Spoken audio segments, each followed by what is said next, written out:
एक दोस्ती, एक ट्रिप और नैनीताल की वो खौफनाक हवेली जहां कोई गया तो लौट कर नहीं आया, और जो आया वो कभी खुद नहीं रहा। कहानी शुरू होती है एक सर्दी की शाम से, जब दिल्ली में कोहरे ने सब कुछ ढक रखा था। हम 4 दोस्त, मैं, कबीर, सिया और राहुल, पिछले कई दिनों से एक ट्रिप की प्लानिंग कर रहे थे। पढ़ाई और जॉब के बोझ से थक चुके थे और हमें एक ऐसी जगह चाहिए थी जहां सुकून हो। पर हमारी किस्मत में सुकून नहीं, खौफ लिखा था। कबीर ने नैनीताल का सुझाव दिया। एकदम परफेक्ट है यार, झील, पहाड़, ठंडी हवा और वो पुरानी हवेलियां, सुकून भी मिलेगा और रोमांच भी। हम सब राजी हो गए। प्लान बना, गाड़ी बुक हुई और 2 दिन बाद हम दिल्ली से निकल पड़े। रास्ता बेहद खूबसूरत था। पहाड़ों पर सूरज की रोशनी धीरे धीरे बिखर रही थी, जैसे किसी ने सोने की चादर ओढ़ा दी हो। पर जैसे जैसे हम नैनीताल पहुंचे, मौसम अजीब होने लगा। आसमान अचानक काला होने लगा और हल्की हल्की बारिश शुरू हो गई। ठंडी हवा खाल में चुभ रही थी। हमने शहर से थोड़ी दूरी पर एक पुरानी कोठी बुक की थी जो अंग्रेजों के जमाने की थी। नाम था ओल्ड क्रॉस व्यू विला। जब हम वहां पहुंचे तो कोठी दूर से ही डरावनी लग रही थी। लकड़ी का गेट चरमराया और अंदर की सीढ़ियां जैसे किसी पुराने राज्य की गवाह थीं। कितनी खौफनाक लग रही है ये जगह, सिया ने कांपती आवाज में कहा। अरे डरपोक मत बनो, यही तो मजा है, राहुल हंसते हुए बोला। हमने सामान रखा, रूम्स बांटे और थोड़ी देर आराम किया। शाम होते होते कोठी में एक अजीब सी खामोशी छा गई थी। बाहर हवा में सन्नाटा था और झील के किनारे से कभी कभी कोई अनजानी सी आवाज आती थी, जैसे कोई पुरानी दास्तान दोहरा रहा हो। रात का खाना हमने अपने साथ लाया था, इसलिए हम किचन में कुछ गर्म कर रहे थे। तभी एक खिड़की अपने आप खुल गई और एक ठंडी हवा का झोंका पूरे हॉल में फैल गया। मोमबत्तियां जो हमने रोशनी के लिए जलाई थीं, एक झटके में बुझ गईं। किसी ने दरवाजा खोला क्या? मैंने पूछा, पर सबने सिर हिला दिया। राहुल ने मजाक में कहा, शायद भूत ने वेलकम किया है, पर किसी को हंसी नहीं आई। रात को जब सब सोने चले तो मैं अकेला जाग रहा था। मेरी आंखों में नींद नहीं थी और दिल में एक अजीब सी घबराहट। तभी मुझे सीढ़ियों की तरफ से किसी के चलने की आवाज आई, टप टप टप, जैसे कोई बहुत धीमे धीमे लकड़ी की सीढ़ियों पर उतर रहा हो। मैंने बाहर झांका, पर वहां कोई नहीं था। फिर एक ठंडी सांस मेरी गर्दन के पास से गुजरी, जैसे कोई बिल्कुल पीछे खड़ा हो। मैं मुद्दा, पर वहां कुछ नहीं था। मैं घबराया हुआ था, लेकिन किसी को उठाना नहीं चाहता था, सोचकर कि शायद ये मेरी थकान का असर हो। लेकिन जब मैंने अपने कमरे का दरवाजा बंद किया और बिस्तर पर लेटने लगा, तभी वो फिर हुआ। एक धीमी सी सरसराहट, जैसे कोई मेरे कमरे में फर्श पर सरक रहा हो। मैंने तुरंत टॉर्च जलाई। कमरा खाली था, लेकिन कोने में रखा आईना हल्का हल्का धुंधला हो रहा था, जैसे उस पर कोई सांस ले रहा हो। मैंने जैसे तैसे खुद को समझाया और सोने की कोशिश की, लेकिन नींद आंखों से कोसों दूर थी। सुबह होते ही मैंने सबको पिछली रात की बात बताई। सिया का चेहरा पीला पड़ चुका था। मुझे भी कुछ महसूस हुआ था, जैसे कोई मुझे देख रहा हो पूरी रात। मेरे कमरे की खिड़की अपने आप खुल गई थी, जबकि मैंने अच्छी तरह बंद की थी। वो बोली, कबीर ने हमारे डर को नजरअंदाज किया। अरे ये सब तुम्हारे दिमाग का वहम है, पुरानी जगह है। थोड़ा साउंड इफेक्ट्स और इमेजिनेशन मिल जाए तो इंसान खुद ही भूत बना लेता है। हम सब ने हंसने की कोशिश की, लेकिन अंदर से सब सहमे हुए थे। उस दिन हमने झील घूमने का प्लान बनाया ताकि माहौल बदले। नैनी झील पर नाव चलाते हुए सब थोड़ा सामान्य हुए। चारों तरफ बादल फैले हुए थे, पानी शांत था और हवा में एक अलग ही ठंडक थी। सिया चुपचाप किनारे की ओर देख रही थी। मैंने पूछा, क्या हुआ? उसने धीरे से कहा, वो लड़की देख रहे हो वहां? हमने देखा, झील के एक कोने पर एक लड़की सफेद कपड़ों में खड़ी थी, झील की तरफ पीठ करके। उसका चेहरा नहीं दिख रहा था, बाल खुले हुए थे और हवा में उड़ रहे थे। मैंने कहा, शायद कोई लोकल होगी, लेकिन जब हमने दोबारा उस ओर देखा, वो गायब थी। वो कहाँ गई? राहुल चौंका। हम सब ने देखा था ना? मैंने चारों से पूछा। सबने धीरे से सिर हिलाया। हम वापस कोठी लौट आए, लेकिन अब दिल में डर खुलकर बैठ चुका था। शाम होते ही फिर वही खामोशी, वही डरावना सन्नाटा। हमने उस रात सब एक ही कमरे में सोने का फैसला किया। हमारे पास एक पुराना ताश का सेट था और कबीर ने कहा, चलो कुछ मजेदार करते हैं, डर दूर होगा। राहुल ने हंसते हुए कहा, चलिए स्पिरिट बोर्ड ही खेल लेते हैं। सब हंसे, लेकिन सिया ने मना किया, ऐसा मत करो, ये जगह पहले से अजीब है, हम नहीं जानते कि यहाँ क्या है। लेकिन कबीर ने उसकी एक न सुनी। हमने एक कागज पर यस और नो लिखा और एक ग्लास रखा। अगर यहाँ कोई आत्मा है तो बताओ, क्या तुम हमें सुन सकती हो? कबीर ने सवाल किया। ग्लास धीरे धीरे हिलने लगा। हम सब एक दूसरे की तरफ देखने लगे। ये कोई मजाक नहीं कर रहा ना? मैंने पूछा। सबने हाथ हटा दिए और अब वो ग्लास अपने आप हाँ की तरफ बढ़ा। एक ठंडी लहर पूरे कमरे में फैल गई। मोमबत्ती की लौ कांपने लगी। तुम कौन हो? राहुल ने पूछा। ग्लास आर की तरफ गया, फिर ओ, फिर एस, फिर ई। रोज। सिया की आवाज कांप रही थी। ग्लास यस की तरफ गया। क्या तुम मरी हो? मैंने धीरे से पूछा। ग्लास फिर यस पर पहुंचा। तुम यहां क्यों हो? इस बार ग्लास तेजी से घूमने लगा, जैसे कोई बहुत गुस्से में हो, और फिर वो फट गया। ग्लास एक झटके में चटक गया और कांच के टुकड़े फर्श पर बिखर गए। मोमबत्तियां बुझ गईं। कमरे में अंधेरा छा गया। एक धीमी सी हंसी किसी लड़की की कानों में गूंज गई। हम सब चीख पड़े। अगले ही पल कमरे का दरवाजा जोर से खुला और बाहर की अंधेरी गलियारे में एक परछाई भागती दिखी। लंबे बाल, सफेद कपड़े, और वो वही लड़की थी जिसे हमने झील पर देखा था। हम सब बेतहाशा उस परछाई के पीछे भागे, लेकिन जैसे ही हम गलियारे के मोड़ पर पहुंचे, वो गायब हो चुकी थी। केवल एक हल्की सी गुलाब की खुशबू हवा में रह गई थी, पर उसमें भी कोई सड़न सी मिल गई थी, जैसे कोई मरा हुआ गुलाब सड़ रहा हो। कबीर ने कांपती आवाज में कहा, ये क्या था? किसी ने देखा? वो लड़की हवा में चल रही थी। सिया की आंखों से आंसू बहने लगे थे।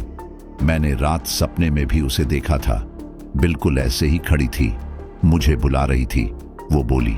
हमने तय किया कि अब और एक रात यहां रुकना खतरे से खाली नहीं होगा, लेकिन जब हमने सामान पैक करने की कोशिश की तो एक और झटका लगा। हमारा दरवाजा अंदर से बंद नहीं हो रहा था और बाहर से कोई ताकत जैसे उसे खुला रखने की कोशिश कर रही थी। कुछ तो है जो नहीं चाहता कि हम यहां से जाएं, मैंने कहा। राहुल ने फोन उठाया और बोला, मैं पुलिस को कॉल करता हूं। लेकिन फोन नेटवर्क से बाहर था। हम सब फंस चुके थे। रात अब और गहरी हो चुकी थी। कोठी के हर कोने से आवाजें आने लगी। कभी किसी के गाने की धुन, कभी बच्चों की हंसी, कभी किसी के रोने की आवाज। हम सब ने एक ही कमरे में खुद को बंद कर लिया। सिया को बार बार झटके लग रहे थे। उसकी आंखें उलट रही थीं और वो अजीब सी आवाजों में कुछ बड़बड़ा रही थी। मैं उसे छोड़ूंगी नहीं, मेरी जगह। उसकी आवाज सिया की नहीं लग रही थी, वो कोई और थी। कबीर ने कांपते हुए कहा, उसमें कुछ आ गया है। मैंने सिया का हाथ पकड़ा और बोला, सिया, ये मैं हूं गौरव, तुम ये सब मत करो, तुम अकेली नहीं हो। सिया की आंखें मेरी तरफ देखी और एक पल के लिए उसकी प्यूपिल्स पूरी काली हो गईं। उसने फुसफुसा कर कहा, गौरव, भाग जा यहां से, वो मुझे ले जा रही है। और फिर वो जोर से चिल्लाई और बेहोश हो गई। राहुल ने कहा, अब बकवास बहुत हो चुकी, चाहे जो हो, हम यहां से अभी निकलते हैं। हमने दरवाजा खोला और दौड़ पड़े सीढ़ियों की ओर, पर सीढ़ियां अब सीधी नहीं रही थीं, जैसे वो खुद ही घूम रही थीं। हर बार हम वहीं के वहीं लौट आते। हम फंस चुके हैं, ये कोठी हमें बाहर नहीं जाने देगी, मैंने कहा। तभी दीवार पर एक तस्वीर दिखी, पुरानी, धूल से ढकी। हमने उसे पास जाकर देखा। तस्वीर में वही लड़की थी जिसकी आत्मा हमें दिख रही थी। उसके नीचे लिखा था, रोज एलिजाबेथ, 1910, और नीचे एक छोटी लाइन, हवेली की आखिरी बेटी, जिसे इस जगह ने निगल लिया। कबीर ने कांपती आवाज में कहा, इसका मतलब ये हवेली जिंदा है, और वो भी। तभी दीवार खुद ब खुद हिलने लगी और उसके पीछे एक गुप्त दरवाजा खुल गया। हम सब ने एक दूसरे की तरफ देखा और मजबूरी में अंदर दाखिल हो गए। अंदर अंधेरा था, केवल एक लाल दिया जल रहा था। वहां एक पुराना पलंग था और उस पर सड़ चुकी एक लाश, एक औरत की, जो सफेद कपड़े में थी, पर शरीर अब केवल हड्डियों में बदल चुका था। उसके हाथ में वही गुलाब था जिसकी खुशबू हवा में थी। सिया की आंखें खुल गईं और वो धीरे धीरे उस लाश की तरफ बढ़ने लगी। उसकी चाल सामान्य नहीं थी, जैसे किसी और के इशारों पर चल रही हो। वो मेरी है, सिया ने कहा, पर वो सिया की आवाज नहीं थी। इस बार मैं उसे अपने साथ ले जाऊंगी। हम सब ने उसे खींचने की कोशिश की, लेकिन वो बहुत भारी हो चुकी थी, जैसे उसमें 100 आत्माएं बसी हों। तभी कंधे पर किसी ने मेरा हाथ रखा। मैं मुड़ा, वहां कोई नहीं था, पर मेरे कान में फुसफुसाहट गूंज रही थी। तुम देर कर चुके हो। उस फुसफुसाहट के बाद मेरे शरीर में मानो जान ही नहीं बची थी। मैं जमीन पर गिर पड़ा। दिल जोर जोर से धड़क रहा था, लेकिन किसी की भी हिम्मत नहीं हो रही थी कि सिया के पास जाए। उसकी आंखें अब पूरी काली हो चुकी थी, होंठों से खून रिस रहा था और वो उस लाश को गले लगा चुकी थी, जैसे कोई अपनी मां से मिल रहा हो बरसों बाद। मैं अब घर आ चुकी हूं, वो बोली। हम सब पत्थर बने देख रहे थे जब अचानक हवा में एक जोरदार चीख गूंजी, जैसे किसी औरत की रूह को आग में झोंक दिया गया हो। गुप्त कमरे की दीवारें कांपने लगी, दिया बुझ गया और लाश जलने लगी। बिना आग के उसकी राख उड़कर सीधी सिया के शरीर में समा गई और फिर सब शांत हो गया। सिया जमीन पर गिर गई, बेहोश। कबीर ने हिम्मत करके उसे उठाया। उसका शरीर ठंडा था, पर सांसें चल रही थीं। हमने उसे कमरे से बाहर निकाला, लेकिन जैसे ही बाहर आए, हवेली की सारी लाइटें जल गईं खुद ब खुद। जो सीढ़ियां हमें भटकाती थी अब सीधी लग रही थी। हम सब दौड़ते हुए नीचे पहुंचे। गेट खुला हुआ था, बाहर सुबह हो चुकी थी। हम बिना पीछे देखे कार में बैठे और सीधे नैनीताल शहर की ओर निकल पड़े। कोई कुछ नहीं बोल रहा था। सिया ने कार की खिड़की से बाहर देखा और फुसफुसाई, अब वो हमेशा मेरे अंदर है। उसने वादा किया है, वो फिर आएगी। हम सब सिहर गए। शहर पहुंचते ही हमने एक पुरानी लाइब्रेरी में जाकर रोज एलिजाबेथ के बारे में जानकारी खोजनी शुरू की। हमें एक पुराना अखबार मिला, सन 1910 का। खबर थी, नैनीताल की हवेली में बेटी ने खुद को जिंदा जलाया। कहा जाता है कि रोज को अपने मंगेतर की मौत का सदमा था। उसने खुद को हवेली के तहखाने में बंद कर लिया और वहीं आत्मदाह कर लिया। लोगों का कहना है कि उसकी आत्मा अब भी हवेली में भटक रही है। राहुल ने अखबार बंद किया और बोला, ये वही कमरा था जहां सिया को वो मिली थी, और वही गुलाब। हम समझ गए कि जो कुछ भी हुआ वो महज एक हादसा या सपना नहीं था। हम वापस लौटे तो हवेली पुलिस द्वारा सील कर दी गई थी। अंदर से कई हड्डियां, तंत्र मंत्र की वस्तुएं और अधजली तस्वीरें मिली थी, लेकिन वो गुप्त कमरा कभी नहीं मिला। सिया अब भी हमारे साथ थी, लेकिन पहले जैसी नहीं रही। वो अक्सर खुद से बातें करती, रात को चीख कर उठती और गुलाब की खुशबू हर वक्त उसके आसपास रहती। हमने कई बार कोशिश की कि उसे दिल्ली के अच्छे डॉक्टर को दिखाएं, पर हर बार जैसे कोई अदृश्य ताकत हमें रोक देती। कबीर ने एक बार तंत्र विद्या के एक जानकार से बात की तो उसने कहा, तुम लोगों ने उस आत्मा को शांत नहीं किया, उसे बुलाया और फिर अधूरा छोड़ दिया। अब वो तुम्हारे साथ बंध गई है, खासकर उस लड़की से जो सबसे पहले उसे देख पाई थी। एक दिन सिया अचानक गायब हो गई। उसके कमरे में बस एक पुराना गुलाब रखा था और शीशे पर एक उंगली से लिखा था, आई एम होम। सिया के गायब होने के बाद हम टूट चुके थे। कबीर ने खुद को कमरे में बंद कर लिया। राहुल तो जैसे बोलना ही भूल गया था। मैं, गौरव, हर रात सिया की आवाज सुनता था, उसकी हंसी, उसकी पुकार। वो मुझे बुलाती थी, जैसे वो अब भी हमारे आसपास थी। पुलिस ने सिया की गुमशुदगी की रिपोर्ट लिखी, कुछ दिन खोजबीन की, लेकिन जब कुछ न मिला तो केस ठंडे बस्ते में डाल दिया। पर हम जानते थे सिया मरी नहीं थी, वो अब उसके साथ थी। एक रात जब मैं अकेला अपने कमरे में बैठा था, अचानक खिड़की खुली और ठंडी हवा का झोंका आया। टेबल पर रखी एक पुरानी किताब के पन्ने खुद ब खुद पलटने लगे। मैंने देखा, एक पन्ने पर उंगलियों के निशान बन रहे थे और फिर शब्द उभरे, गौरव, आओ मेरे पास, मैं तुम्हें दिखाऊंगी वो सब जो अधूरा रह गया। मुझे लगा शायद मैं पागल हो रहा हूं, लेकिन गुलाब की वही जानी पहचानी खुशबू फिर से कमरे में भरने लगी थी। और उस रात मैंने वही सपना देखा। हवेली फिर मेरे सामने थी, पूरी रोशनी में, जैसे मेरा इंतजार कर रही हो। सिया वहां खड़ी थी, सफेद कपड़ों में, चेहरे पर रहस्यमयी मुस्कान। गौरव, अब वक्त है सब खत्म करने का, उसने कहा। मैं उठ गया, पसीने पसीने हो गया, लेकिन इस बार मैंने तय कर लिया, अब डर कर भागना नहीं है। मैं नैनीताल लौट गया।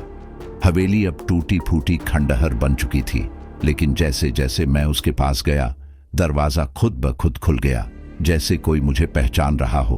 अंदर जाते ही वो पुरानी तस्वीरें, वो दीवारें, सब वैसी की वैसी थीं, जैसे वक्त थम गया हो। और वहां बीच हॉल में सिया खड़ी थी। गौरव, उसकी आवाज आई, रोज अब मुझे छोड़ने को तैयार है, लेकिन किसी की जगह किसी को लेनी होगी। अगर तुम तैयार हो तो मैं आजाद हो सकती हूं। मैंने उसकी आंखों में देखा, उसके पीछे रोज की आत्मा खड़ी थी, काली परछाई, पर चेहरे पर एक दर्द भरी मुस्कान थी। मैंने सिर झुका लिया और कहा, हाँ, अगर मेरी जगह से तुझे मुक्ति मिलती है तो ले ले। अगले पल मुझे लगा जैसे मेरी आत्मा शरीर से अलग हो रही है, एक गहरी नींद में गिरता जा रहा हूं, और फिर सब काला हो गया। जब मेरी आंखें खुली, मैं उसी हवेली में था, लेकिन अब वो उजली थी, जैसे कोई मंदिर। सिया मेरे सामने खड़ी थी, पूरी तरह ठीक, मुस्कुराती हुई। गौरव, तुमने मुझे बचा लिया, उसने कहा। रोज अब कहीं नहीं थी, उसकी आत्मा मुक्त हो चुकी थी, लेकिन मैं वहीं रुक गया। आज भी जो लोग उस हवेली के पास से गुजरते हैं, कहते हैं रात को एक लड़का दिखाई देता है, खिड़की पर बैठा गुलाब पकड़े, जैसे किसी का इंतजार कर रहा हो। मैंने डर को अपना हथियार बनाया, ताकि किसी और की रूह बंधन में न फंसे।